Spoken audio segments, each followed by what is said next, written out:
Hello everyone, my name is Dr. Amitwas. This is lecture number 14.2 volume integration using Dirichlet integral.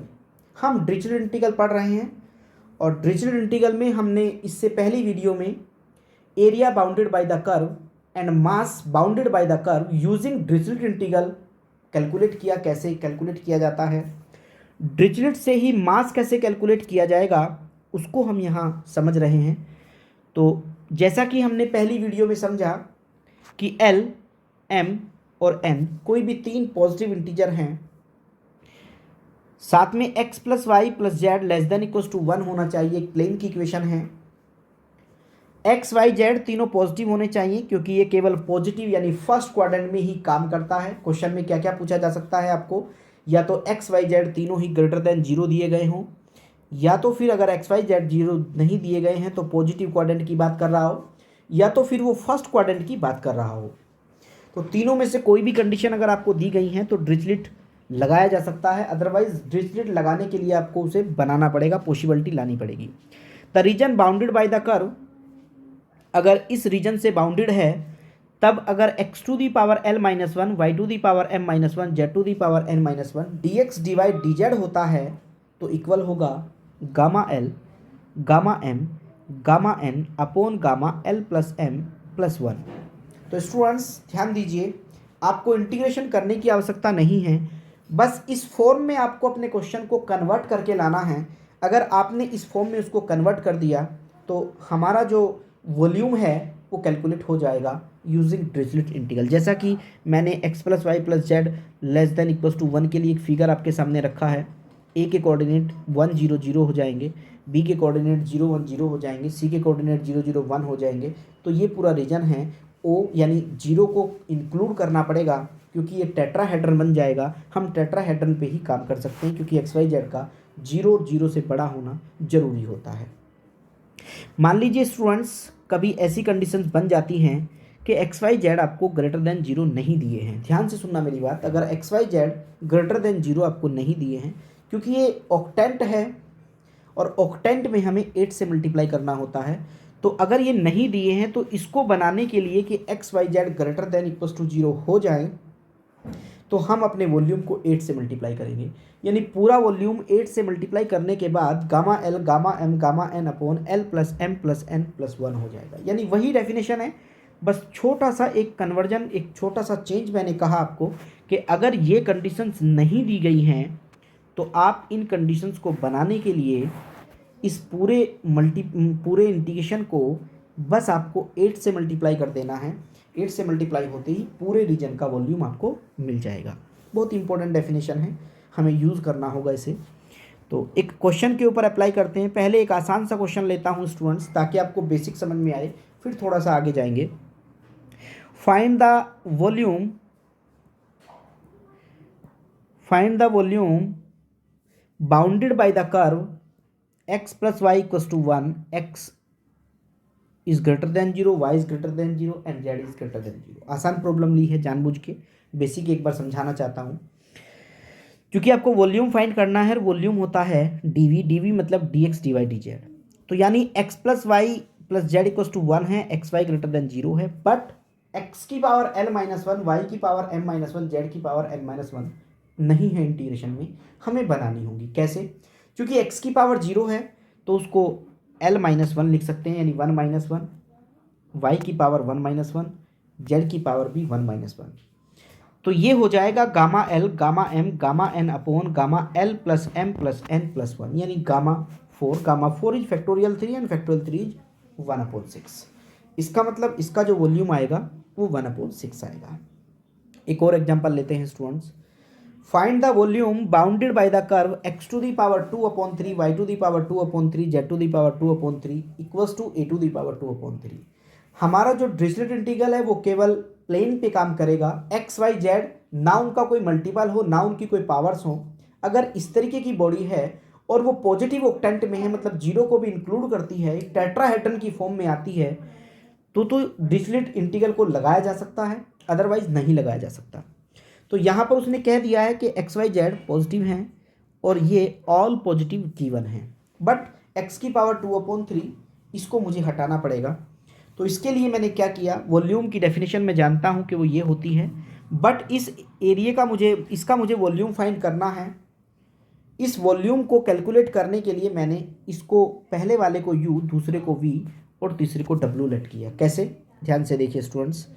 पहली value को मैंने u माना, दूसरी को v और तीसरी को w, जिससे कि मेरा dx, dy और dz तीनों मैंने कैलकुलेट कर लिए हैं। अब चूंकि मुझे वॉल्यूम चाहिए तो वॉल्यूम की डेफिनेशन dx dy dz होती है, तो dx dy dz की डेफिनेशन मैंने लगाई और उसको मैंने इस तरीके से लिख दिया है।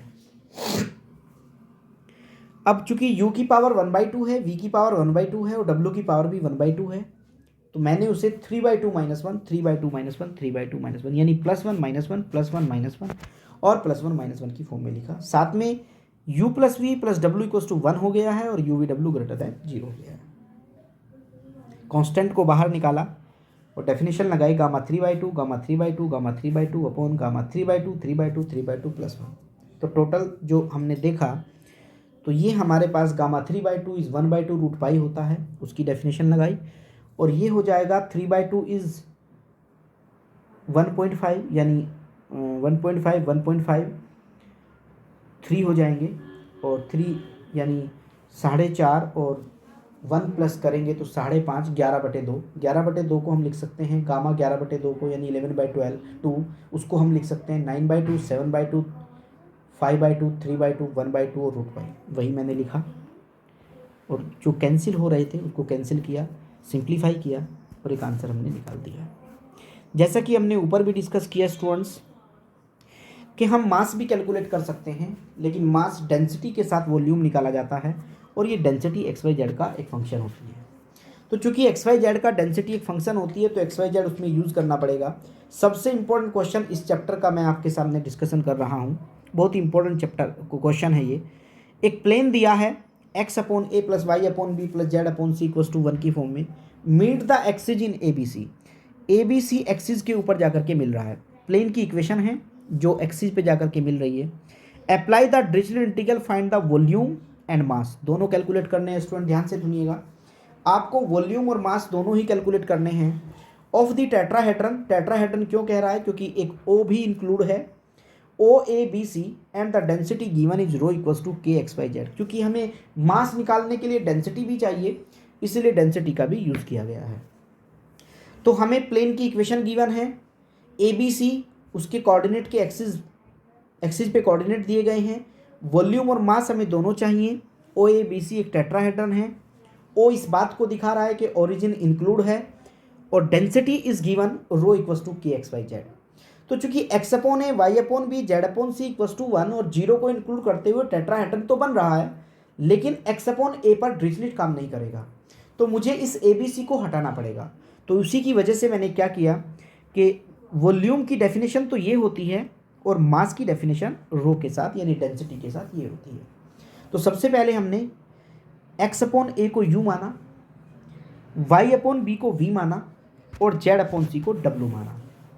इसका मतलब ये हुआ कि x au हो जाएगा यानी dx a du हो जाएगा। सिमिलरली हमने dy और dz भी कैलकुलेट किए। क्योंकि हमें dx dy dz ही चाहिए वॉल्यूम के लिए, तो तीनों को मैंने इक्वेशन में रखा और डिरिचलेट की कंडीशन को अप्लाई करा। जैसे ही मैंने डिरिचलेट की कंडीशन को मैं अप्लाई करूँगा तो सिंप्लीफाई करने के बाद मेरे पास ABC/6 मेरा आंसर आ जाएगा। जैसे मैंने ABC/6 आंसर यहाँ निकाला तो मुझे मास भी कैलकुलेट करना है। तो मास के लिए फिर मैं सारी वैल्यू को सब्स्टिट्यूट करूँगा तो मेरा मास कुछ इस तरीके से आ जाएगा।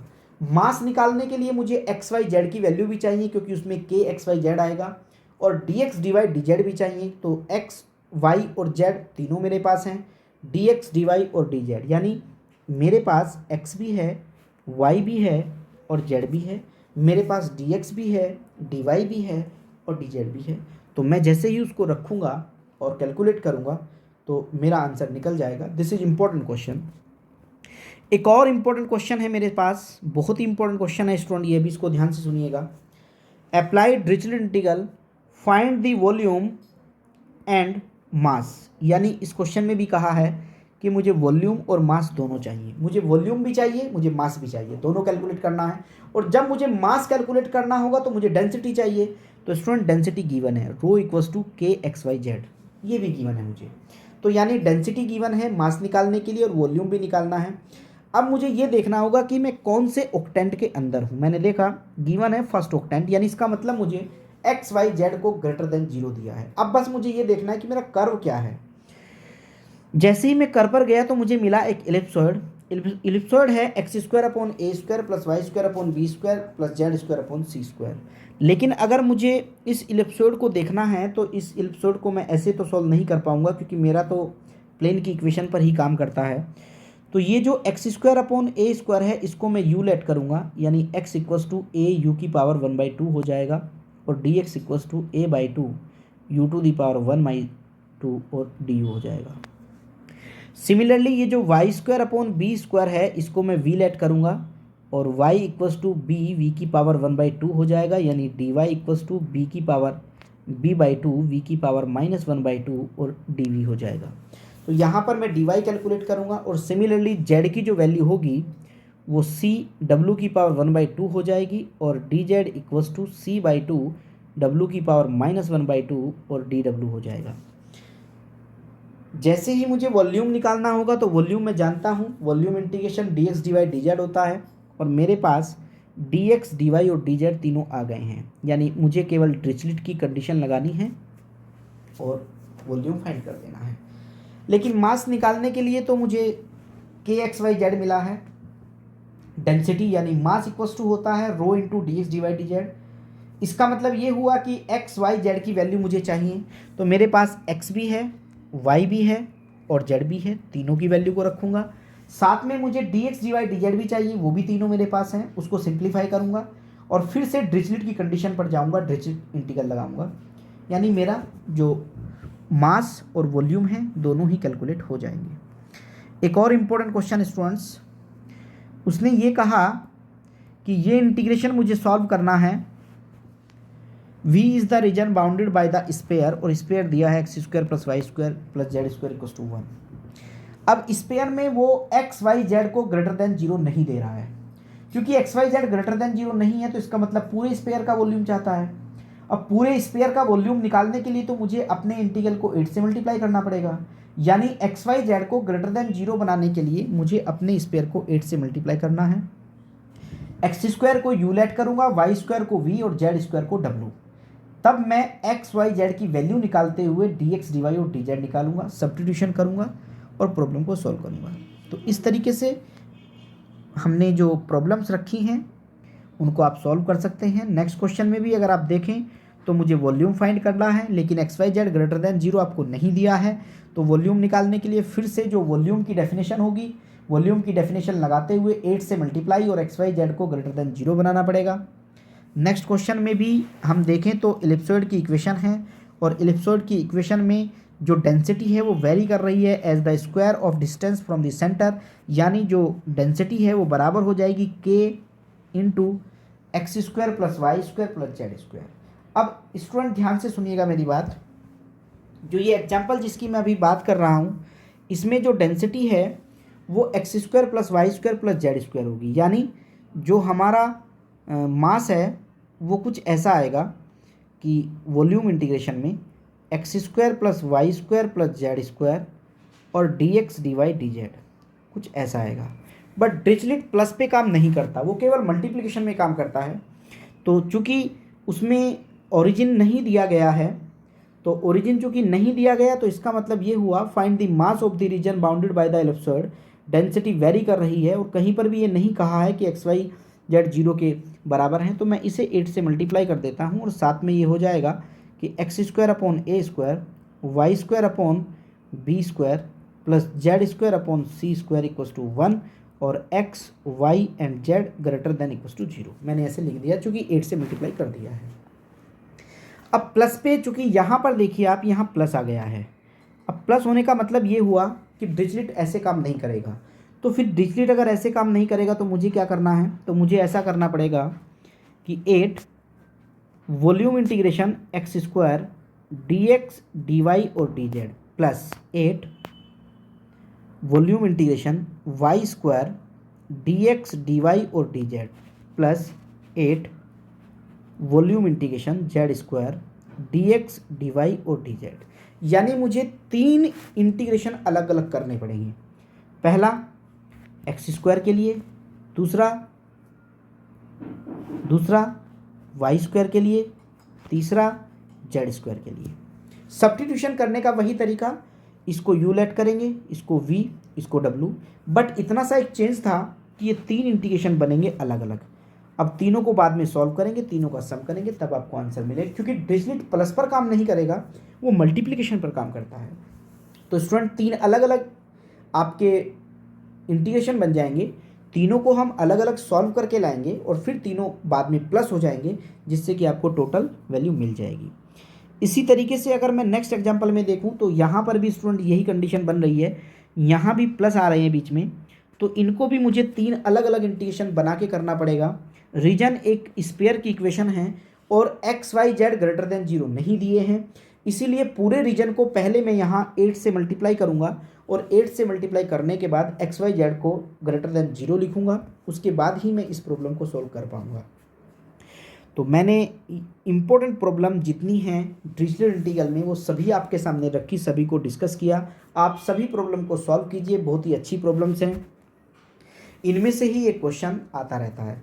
तो student thank you very much. Next video में हम आपको ये बताएंगे कि जो डिरिचलेट इंटीग्रल है उसका एक्सटेंशन क्या है, उसको एक्सटेंड कर दिया गया है। एक मैथमेटिशियन हुए हैं लावेल्स, तो उन्होंने उसको एक्सटेंड किया और एक्सटेंड करने के बाद उन्होंने अपने डिरिचलेट का यूज़ करते हुए कुछ और प्रॉब्लम्स को सोल्व किया, जिसमें कि कोई स्पेशल फंक्शन साथ में आ जाता है। अगर उस फंक्शन के साथ हम इंटीग्रेशन करना चाहें तो डिरिचलेट का कैसे यूज़ किया जाता है, नेक्स्ट वीडियो में यही हम डिस्कस करने वाले हैं।